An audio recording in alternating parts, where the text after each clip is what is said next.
Right, today we will reflect on SD 50.34, Nawa Kamika Sutta.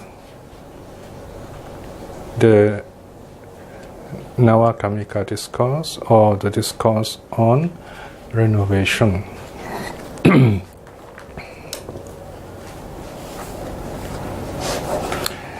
S 7.17. This is a short and sweet sutta on the nature of worldly work and spiritual work. So the theme is the Buddha's work is all done. So this is again one of the suttas in the Bharadwaja series. In fact, the main person here, the protagonist, is called Nawa Kamika Bharadwaja. Obviously, Nawa Kamika here is his nickname or his work name, because Nawa Kamika we can translate as a renovator, one who does renovation. Apparently, he is what is called a Wadaki. A Wadaki can translate as artisan, carpenter, or mason. So it's a kind of someone who does renovation. A kind of, you can say, a personal enterprise kind of renovation. So he's in the forest gathering wood. So obviously he is a carpenter in this case. So we can call him Bharadwaja the carpenter, possibly. So let's look at the sutta. The Nawa Kamika discourse, or the the discourse on the renovator. At one time, the Blessed One was staying in a certain thick wood in Kosala. Now at that time, the Brahmin Nawa Kamika Bharadwaja, or the renovator, was getting some work done in that same thick wood. Then the Brahmin Nawa Kamika Bharadwaja saw the Blessed One under a certain sal tree, sitting cross-legged, keeping his body upright, with mindfulness established before him. Seeing the Blessed One, it occurred to him, "Now I delight in this thick wood, getting work done. What does this recluse Gautama delight in getting done?"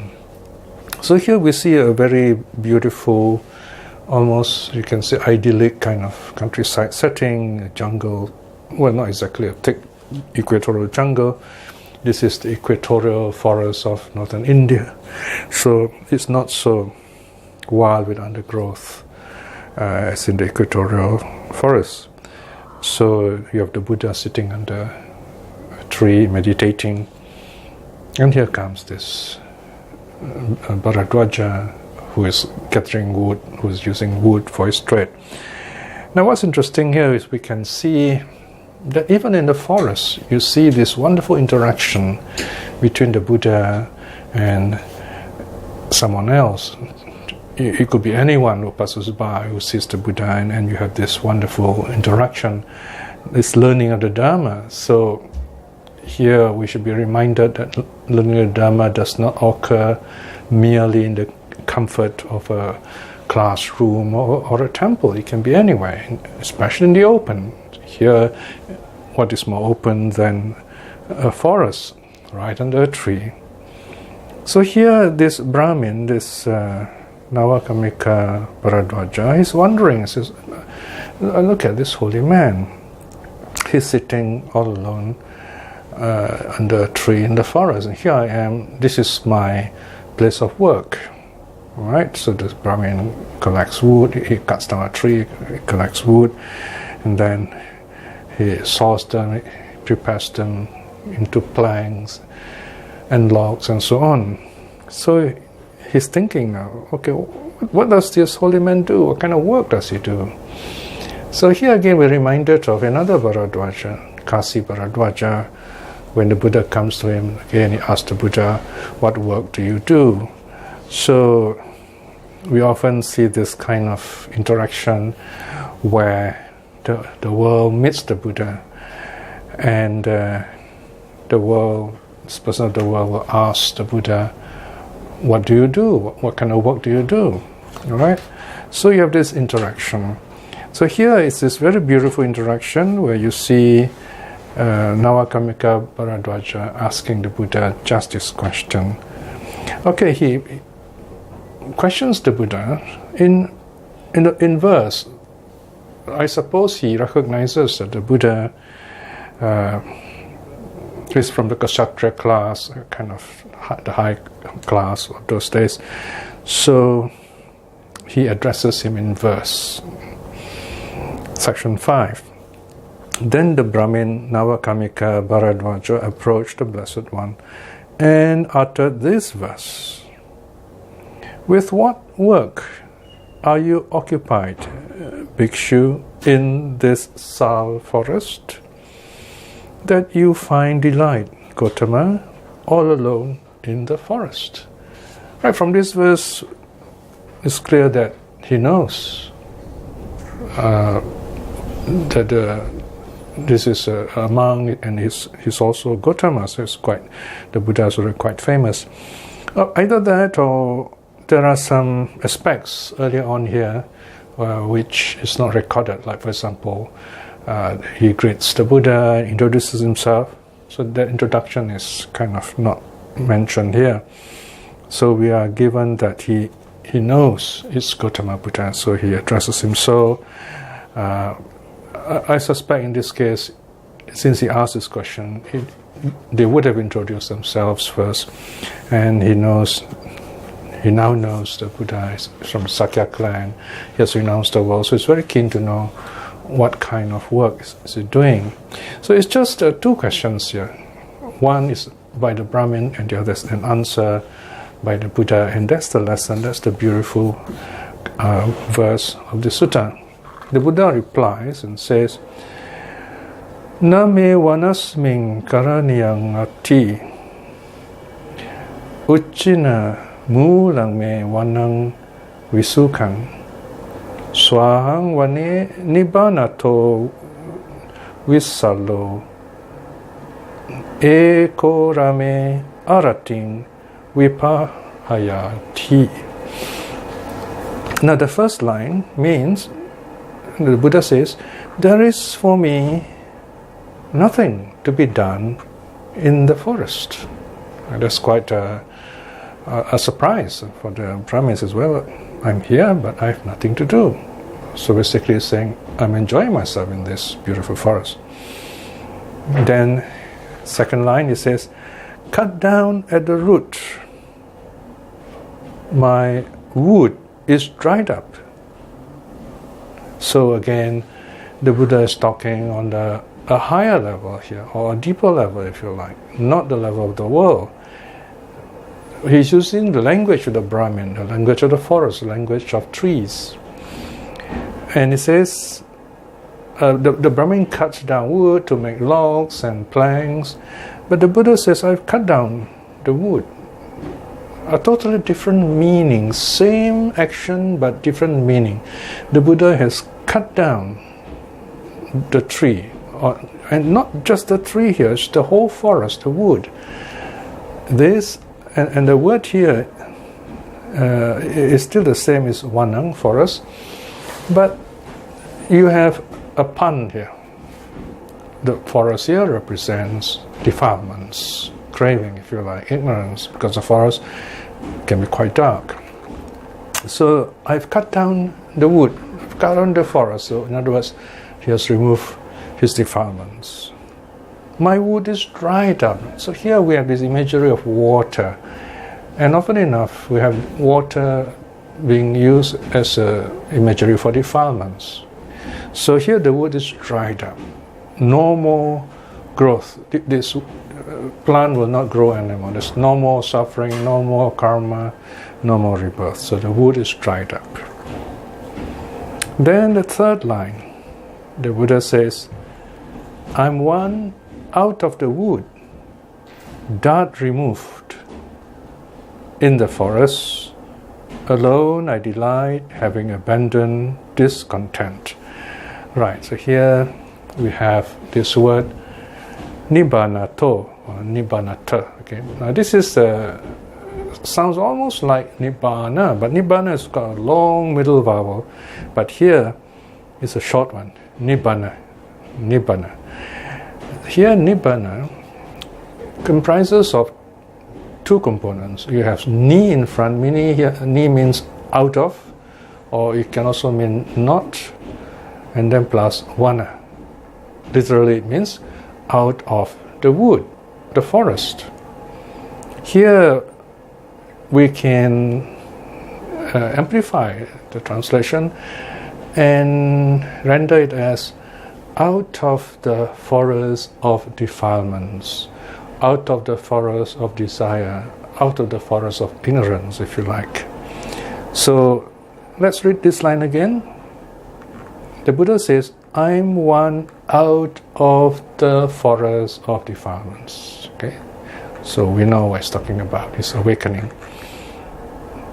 But he adds something else. We salo. Dart remove. Sala is dart. We means out. We salo. We sala. The dart has been drawn out. This is a poisonous dart, so it's pulled out and the wound is healed.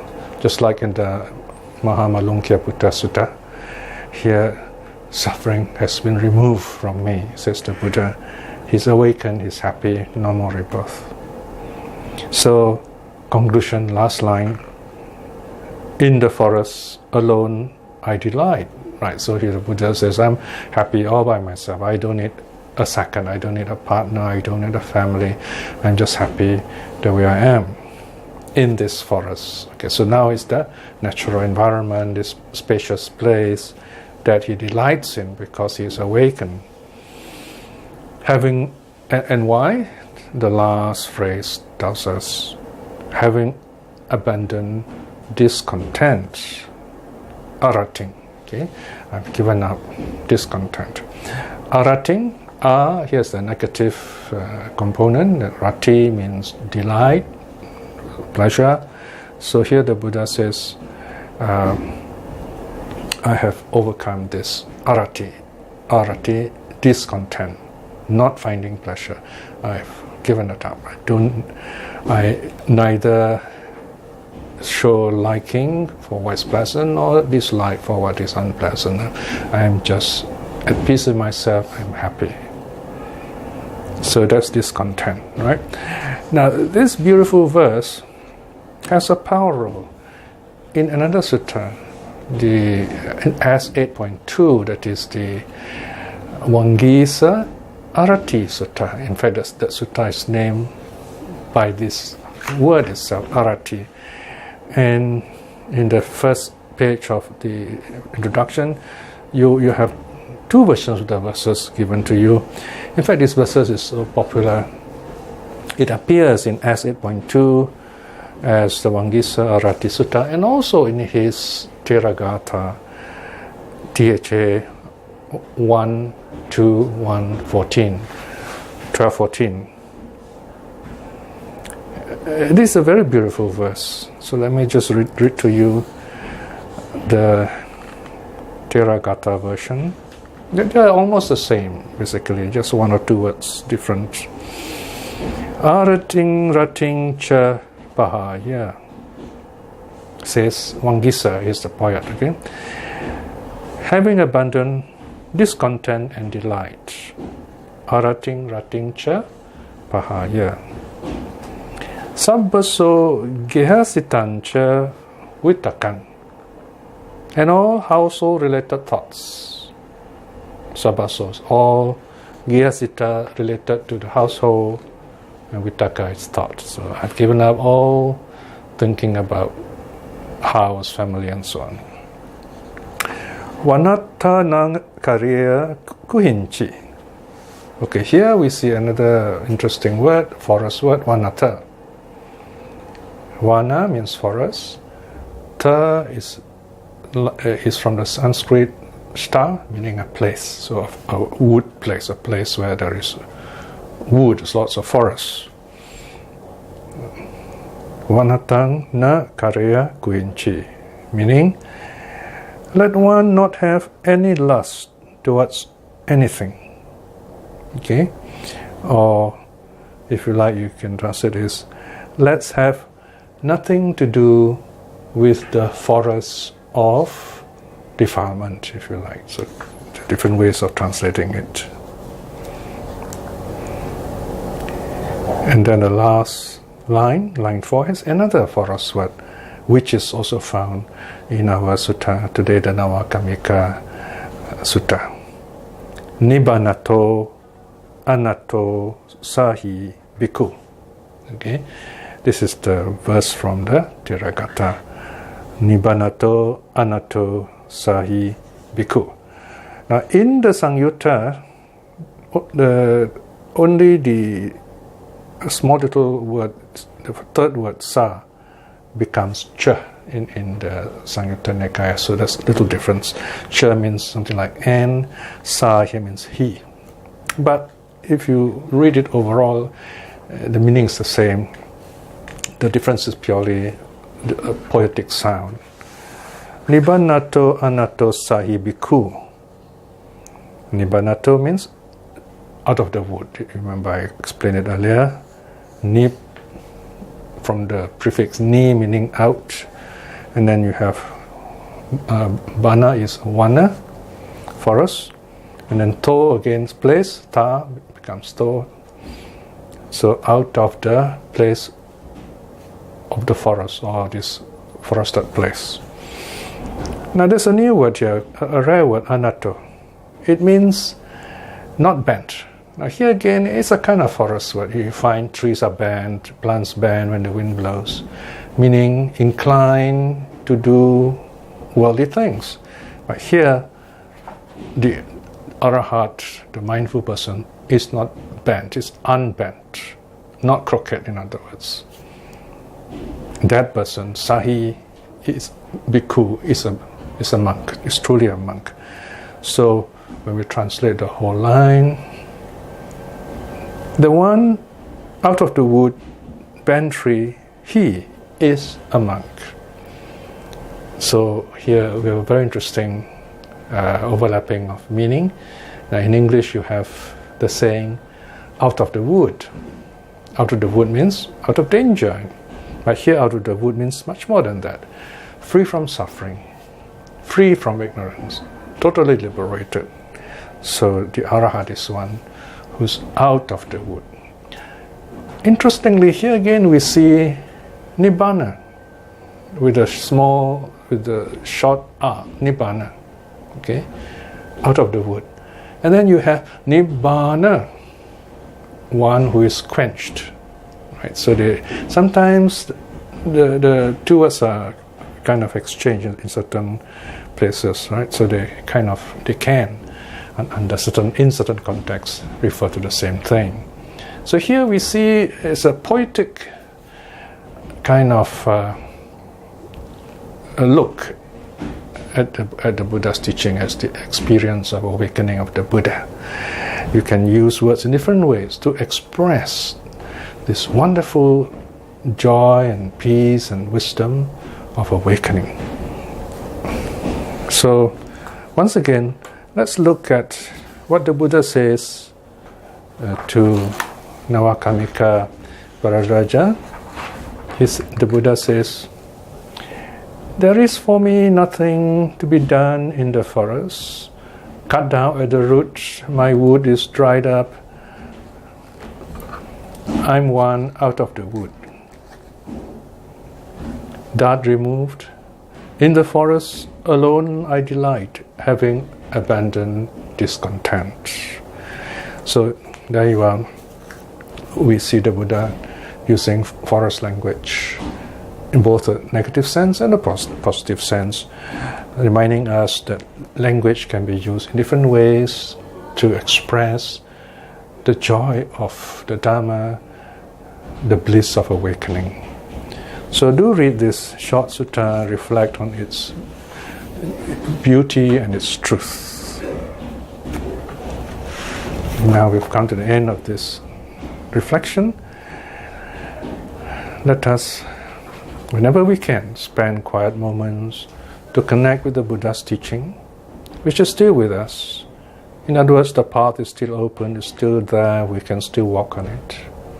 Reflecting in this way is very good karma. By the power of such karma, may we be filled with courage and wisdom to aspire to at least stream winning in this life itself. And by the power of our own goodness and the three jewels, may we be blessed with good health and strength, wisdom and the courage to study the Dhamma and aspire to stream winning. And by the power of the three jewels too, may our loved ones and those who have been kind and supportive of us to be well and happy. And also those who are practicing the Dhamma, may they see the true teaching in this life itself. And also those who are lost and seeking the path, may they find the true path of the Dhamma in this life itself too. May all beings be well and happy. Sadhu, sadhu, sadhu.